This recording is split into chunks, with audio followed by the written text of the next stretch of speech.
தமிழகத்தின் பல்வேறு பகுதிகளில் சுமார் 25 கொள்ளை வழக்குகளில் தேடப்பட்டு வந்த 2 கொள்ளையர்களை விழுப்புரம் போலீசார் கைது செய்தனர். பிரம்மதேசத்தில் போலீசார் வாகன தணிக்கை நடத்திய போது நிற்காமல் சென்ற டூவீலரை சுமார் 1 கிலோமீட்டர் தூரம் துரத்திச் சென்று அதிலிருந்து 2 பேரை மடக்கி பிடித்தனர். அவர்களின் பையில் வைத்திருந்த இரும்பு ராட், கிளவுஸ், மாஸ்க் போன்றவையும் பறிமுதல் செய்யப்பட்டன.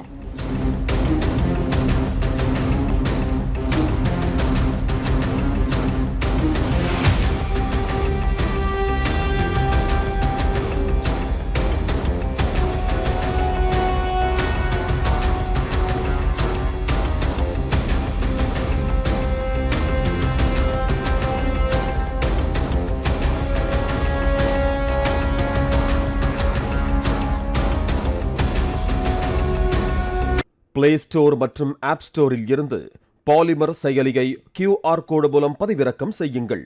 செய்திகளை உடனுக்குடன் பெறுங்கள்.